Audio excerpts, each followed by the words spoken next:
actually was going to walk you through some highlights of the Apology of Socrates. This is one of the greatest works in the history of Western philosophy and really is a gateway into the entire discipline of philosophy as it's done in contemporary universities. The trial of Socrates occurred in 399 BC.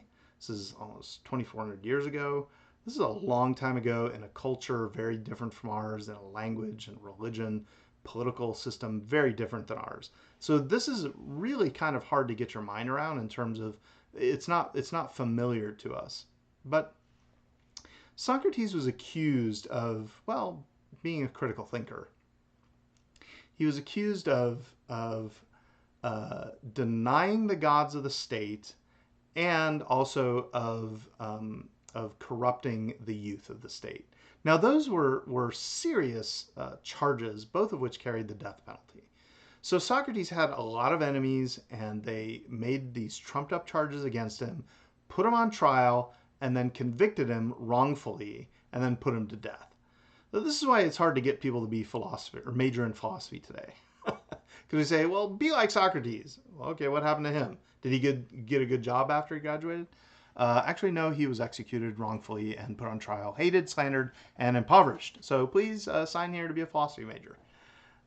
So Socrates, though, in this document, this is a recording of his trial written by one of his students named Plato. And it wasn't like a dictation of the trial. It was just a rendering of what occurred there. And so hopefully you've had a chance to read this or listen to it. You can find audio versions of it, which I totally recommend. But what I'm going to do in the next few minutes is just give you a couple of highlights from this work. This is the kind of work that we could literally spend an entire semester studying. It's that deep and that rich in both its structure and its content. But one of the things that I want to do in this, the main thing that I want to do is give you three kind of highlighted features from this work. And the way that the trials in Athens worked was you were called to the stand to be a witness to yourself, and then you could act as your own attorney and call others to the stand as witnesses that you could interrogate. So there's three things I want to look at in this. We're going to look at Socrates, and Socrates in particular. We're going to look at Socrates's his mission, that is, what exactly was he doing, his method, that is, how he went about critically thinking, and then his message. So you might say Socrates was a great critical thinker, and this critical thinking business, philosophical critical thinking, got him executed for his troubles. So whether or not that's worth doing, you just have to, well, you'll find out. You'll see what Socrates has to say about this. So let's first look at his mission. His mission first is described here. I'm going to scroll through the text here so you can follow along. His mission is first described here on page, this looks like it's page 3, and it's in this section here, in this first paragraph, is Socrates' mission. And Socrates is asked this question. Socrates, what are the origins of these accusations? Right? So the people in the audience want to know, how did this occur? Well, Socrates tells them, and here's what he says. He says, I'll tell you about this wisdom that I'm supposed to have because I'm on trial for being a critical thinker and philosopher. He says, you know the guy Chaerephon, everybody knew who this was in Athens, who was a friend of Socrates. Well, Chaerephon was impetuous, and he went to Delphi and boldly asked the oracle whether or not anyone was as wise as I was. And the Pythian prophetess answered that there was no one wiser. Chaerephon is dead, but his brothers in court will affirm the truth of what I'm saying. So now why is Socrates mentioning this? Right? Well, imagine you had a friend who, say, went to see the highest religious leader in the world, the Pope or the Dalai Lama, or an Islamic scholar in Cairo, Egypt, or Mecca or somewhere, right? So a really high up religious leader, and your friend got to go visit them, and when they met with the Pope or whomever the religious leader was, the Pope said to your friend that you are the wisest person in the world. So your friend texts you with a selfie with the Pope and says, hey, the Pope just said you're the wisest person in the world. What would your response be? Would you be puzzled? Would you be startled? Would you say like, oh no, that's rather obvious? You had to go all the way to Rome to figure out that I'm the wisest person in the world? Well, Socrates was really bothered by this, and he basically said, this is a riddle. I don't know what this means. He says, I have no wisdom, great or small. I don't have any wisdom, and I know that. But yet this religious leader says that I have wisdom. So Socrates kind of had a crisis in his life. His religion told him that he was the wisest, but his reason told him that he was not the wisest. So Socrates has a dilemma. He could either reject his religion and just say, I'm going with reason, or he could reject reason and just go with his religion. But Socrates does neither. He tries to get together, tries to unify both faith and reason. And so he says, look, all I have to do is is to find someone who is wiser than I am.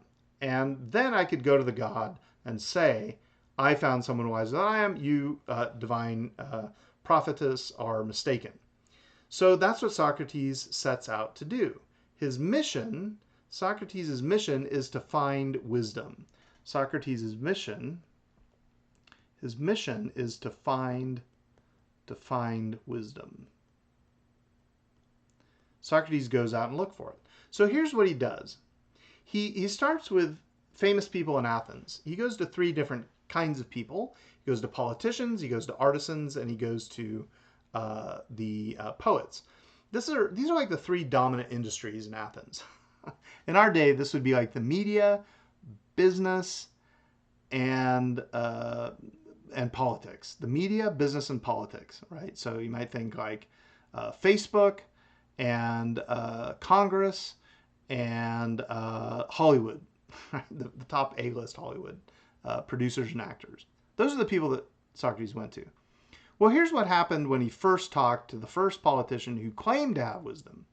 I'll read the text here out loud. When I began to talk with this politician, I couldn't help thinking that he was not himself really wise, although he thought he was wise by many and still wiser by himself. And thereupon I tried to explain to him that he thought himself wise, but was not really wise. And the consequence was that he hated me, and his enmity was shared by several who were present and heard me.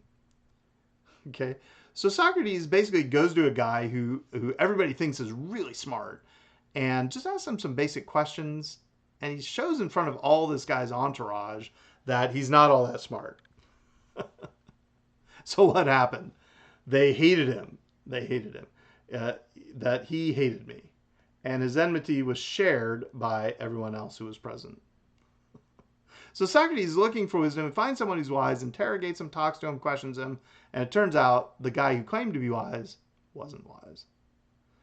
So what does Socrates do? He leaves and he thinks about this. He thinks critically about it. He thinks, man, that was a weird experience. Here's what he says. I went away. And he says this is what I learned. I don't suppose either of us knows anything really beautiful and good. But I'm better off than he is. For he knows nothing but thinks he knows. I neither know nor think that I know. In this latter, then, I have the advantage of him. Then I went to someone else and I made more enemies.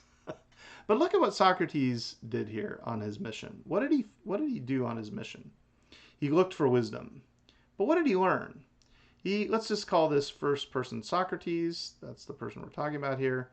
And let's just talk about the second person, namely the Athenian, or the Athenian politician.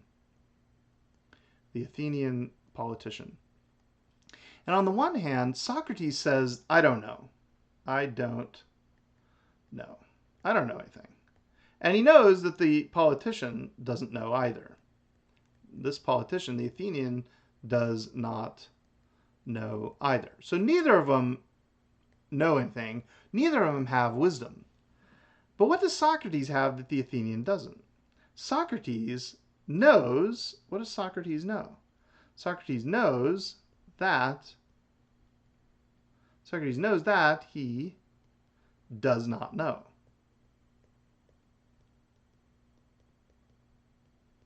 But the Athenian thinks or believes that he knows. That he knows. So you've got two people. Socrates on the one hand, who doesn't know anything and knows that he knows, and the Athenian on the other, who doesn't know anything either, doesn't have wisdom, but thinks that they do. So who's better off? Who's better off? Which person would you rather be? Someone who can think critically about the fact that they don't know anything and knows that? Or someone who thinks they think critically, thinks they know everything, but really doesn't. And they don't even know that they don't know. Who's better off? That's kind of the question I have for you. Who is better off? What kind of human being would you like to be?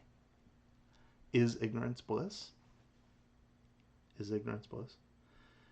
So here Socrates goes to the artisans, he goes to the poets, all the business people, and here's what he says at the end of this. This is on page 5. He says, I made a lot of enemies doing this. And he says, here's what I found out. The God alone is wise. By the God's answer, when the God said Socrates is the wisest person in the world, what he meant was that he is wisest who, like Socrates, knows that his wisdom is worth nothing. Right? So who's the wisest person? The person who knows that they don't have wisdom. So I go about the world obedient to the God and search and make inquiry into the wisdom of anyone, whether citizen, stranger, who appears to be wise, and if he's not wise, then in vindication of the oracle, I show him he's not wise, and that's what he's been doing. That's what Socrates has been doing with his life. Asking questions, thinking critically, wondering whether or not he has wisdom, and then recognizing that he doesn't, and then going in pursuit of it. That's Socrates' mission, is to find wisdom through thinking critically. Is that yours? Is that your mission? Are you willing to think critically in order to find wisdom? Or is it just about getting a grade? And grades are important. But in 10 years, in 50 years, are you going to look back and think, man, I really got that good grade in that class? Or are you going to think, I wish I had wisdom? Wisdom will outlast your grades for a long time. All right, so that's Socrates' mission, is to find wisdom. Let's look now at Socrates' method. Socrates' method. So maybe you've heard of something called the Socratic method. The Socratic method is basically a mode of inquiry of asking questions in order to get truth. Asking questions in order to get to the truth of things. And that's exactly what Socrates does here in the Apology. So in this defense here, he gives two charges that are leveled against him, as I mentioned. The first one is corrupting the youth. So he calls to the stand this fellow named Meletus, who claims that Socrates corrupts the youth. And Socrates gets Meletus to admit, finally, that the only person in Athens who harms the youth is Socrates. So he asks Meletus some questions, right? Socrates, this is the Socratic method. Asks him some questions, and finally Meletus admits, look, Socrates, you alone are the only person in Athens who harms the young people. Everyone else helps them or benefits them. But then Socrates gives a clear and obvious, what's called a counterexample. A counterexample. And says this. Are you kidding me? That's in the original Greek. Are you kidding me? No, but basically he says, look, let me give you a counterexample. Who is more likely to be able to take care of a horse? Everyone in Athens or the experts in horse carrying? And the answer is obvious. Only the experts take care of the horse. Anybody else would harm them. Right? If we got in charge of a horse for our class, probably the horse wouldn't make it through the semester, because not all of us know how to care for horses. Maybe some of you do. So Socrates, by this obvious counterexample, shows that the accusation leveled against him is spurious, and that the person accusing Socrates has no good evidence, has no good argument for his claims. That's the Socratic method. The Socratic method is to think critically and carefully about the big questions at hand and be able to give good arguments and good reasons for the things that we believe to be true in order to find the truth. So you ask questions, you look for evidence, you pursue the truth. That is the Socratic method. And my hope is that it'll be your method too, as you go on from this class into your other endeavors here at the university and in life. All right, finally, we want to look at Socrates' message. And there's two parts to this message. There are two parts to it. The message, you have to kind of scroll down here a bit. There's a lot going on in this dialogue, but in this video, I'm just going to highlight a couple things in Socrates' message. And whoops, I think I missed part one. Let's back up here. Socrates' message, part one. And let's see, where is it here? Okay. All right. Keep scrolling here. Sorry about the delay here. Okay.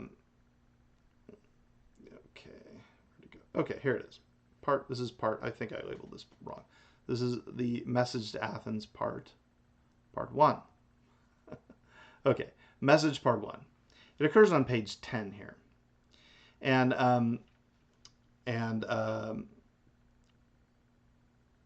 it begins here at the bottom of page 10 and scrolls into page 11. So let me just read this. I think you'll like this. So this is right before they vote. The jury votes to convict Socrates of the charges or to acquit him. Now they ultimately convict him, but before that, here's what he says: If you make a plea deal, Socrates says, with me, and say, look, we'll let you go, we'll acquit you, but you just got to change your major, quit being a philosopher, quit being a critical thinker. Here's what Socrates says. He says, I love you, but I'll obey God rather than you. And while I have strength, I'll never cease from practice and teaching of philosophy, exhorting anyone I meet and saying to him after my manner, you, my friend, a citizen of the great and mighty and wise city of Athens, aren't you ashamed of heaping up the greatest amount of money, honor, and reputation, and caring so little about wisdom and truth and greatest improvement of the soul, which you never regard or heed at all? And if the person I'm arguing with says, yeah, I do care, then I don't leave him or let him go at once, but I proceed to interrogate and examine and cross-examine him. And if I think he has no virtue in him, but only says he has, I reproach him with undervaluing the greater and overvaluing the less. And I shall repeat the same words to everyone I meet, young and old, citizen and alien, but especially the citizens, inasmuch as they are my brethren. For I know that this is the commandment of God, then I believe no greater good has ever happened to the state than my service to the God. It's kind of funny Socrates says that. He's like saying, I'm God's gift to you. I should open my classes that way. Hi, I'm Professor Mosto, and I'm the best thing that's ever happened to you. I probably wouldn't get invited back to teach if I did that. Socrates didn't get invited back to teach either. So maybe I should. I'm going to follow Socrates. All right, back to the text here. I believe that no greater good has ever happened to the state than my service to the God. For I do nothing but going about persuading you all, old and young, not to take thought for your persons or your properties, but first and chiefly to care about the improvement of your soul. I tell you, virtue is not given by money, but from virtue comes money and every other good of man, public as well as private. This is my teaching, and if this is the doctrine which corrupts the youth, then I am a mischievous person. But if anyone says that this is not my teaching, he's speaking an untruth. Wherefore, O men of Athens, I say, do as Anytus bids or not as Anytus bids. I shall never alter my ways, acquit me or not, but whichever you do, understand I'll never alter my ways, not even if I have to die many times. Right? So Socrates is giving us a message here. In the first part of his message, he's really offering us two possible kinds of life. Let me see if I can sketch this out for you. He's offering us two kinds of lives, two possible ways to live your life. You can live it Socratically, a Socratic life, or an Athenian life, And the Socratic life, let's look at the text here. Zoom out a little bit. The Socratic life, look at this passage right here. I'm going to highlight this, make it a little easier to read. He says this: Are you not ashamed about heaping up the greatest amount of money, honor, and reputation, and caring so little about wisdom, truth, and the improvement of your soul? Right there you have a contrast of values in this text, right? What kind of a life are you going to live? Socratic life, which cares for, or an Athenian, let's start with the Athenian life since he mentions that first. An Athenian life which focuses on two lives or two sets of values, maybe we could call this. two sets of values. Right? The Athenian life values money, honors, and reputation. Right, how many Facebook friends do you have? What's your streak on? What's your streak number on Instagram or something like that? Right? I mean, how many snaps? Or not on Instagram, Snapchat. I get these confused because I'm old. Right? Or whatever. How many likes do you have? How many friends do you have online? Reputation, honors, money. These are the things that the Athenians value, right? These are the things that Athens cares about. What about you? Is that all you care about? Is that what's going to rule your life? Is that what you value? Is that the kind of person you're going to become? Someone who just values money, honors, and reputation, right? You want to be the assistant to the regional manager in hopes you could be the assistant regional manager so you can be the regional manager? The Dwight Schrute approach to life? Or are you going to have a Socratic life? What does the Socratic life involve? Wisdom, truth, and care of the soul. Care of your soul. Which do you value? Which should you value? Part of critical thinking, part of this entire course is to get you to think carefully, think critically, not just in identifying fallacies and looking at good and bad arguments, but to think about those things as they pertain to your life. And what kind of life are you going to have? Socrates says that he's going to have this life, that this life is better. What do you think? Is it a better life? How long does money last? How long do honors last? What about reputation? What's going to matter in the long run? Now, Socrates does talk about the afterlife, so the long run does matter with respect to the kind of life that we might live for eternity. Socrates addresses that, but he says one thing he knows is that he doesn't know exactly about the afterlife. And one thing that does is he doesn't fear it because he doesn't have any knowledge of it. And maybe there's alternatives beyond the afterlife that Socrates doesn't consider. Socrates considers the afterlife in terms of, well, maybe we just fall asleep and it's like we sleep forever. It's like we just poof out of existence. Or maybe we exist, according to his religions at the time, in a disembodied but spiritual state. But maybe there's other alternatives that Socrates doesn't consider. Maybe we could live in a resurrected body in a permanent state, either in bliss or in agony. I mean, that's an option too. And there are others that have to be considered. But the afterlife is something that you should think critically about. Socrates did, and many other great thinkers have as well. So part one of Socrates' message is this. What kind of life are you going to live? You're going to live a Socratic life, caring only about you're going to live an Athenian life, caring only about money, honor, and reputation? Or are you going to live a Socratic life, a philosophical life, a life of critical thinking, which is pursuing wisdom and truth and caring about your soul? That's kind of the question. Now, let's look at the second part of Socrates' message. It's a little further down the page. And this comes right before they decide to acquit Socrates. And it's right here on page 16. Decide to convict Socrates, and this is right before they actually sentence Socrates to death. This is on page 16, towards the top of the page. So Socrates is convicted, and now they have to sentence him. So right before he's sentenced, he says, maybe they'll give me another plea deal, and they say, your sentence is going to be exile. Socrates says this, if that's what you tell me, then here's what I would tell you. For if I tell you that to do what you say, go into exile, would be a disobedience to the God, and therefore I can't hold my tongue, you will not believe that I'm serious. And if I say again that daily to discourse about virtue and those other things which you hear me examining myself and others is the greatest good of man, and that the unexamined life is not worth living, you are still less likely to believe me. Yet what I say is true, and all the thing which is hard for me to persuade you. Okay, so this is one of the most famous lines, maybe in all of the history of philosophy. And it's this: the unexamined life is not worth living. The unexamined life is not worth living. Is that true? Do you think that's reasonable? What is an unexamined life? I suppose it's a life where you don't think critically. where you don't consider the big questions of life. Who am I? Why am I here? Is there purpose and meaning in life? If so, what is it? How do I find it? Where can I look? What is a good person? How do I become one? Should I become one? How should I live my life? Right? These are the kinds of things that involve an examined life. An unexamined life is a life where you don't care about those things, where you don't care about truth and wisdom and virtue and becoming a good person.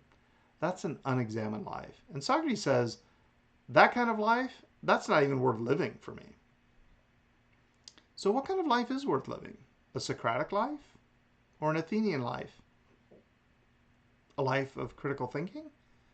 A life pursuing wisdom?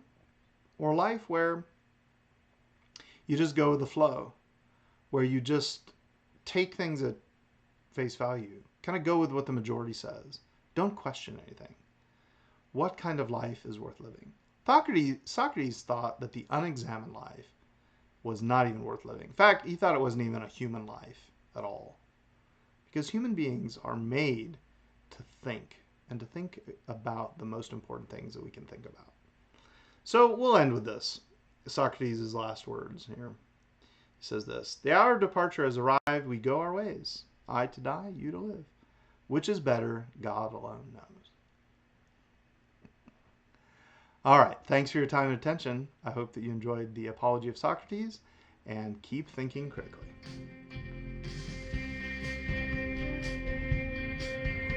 Stay psyched, Grom. You.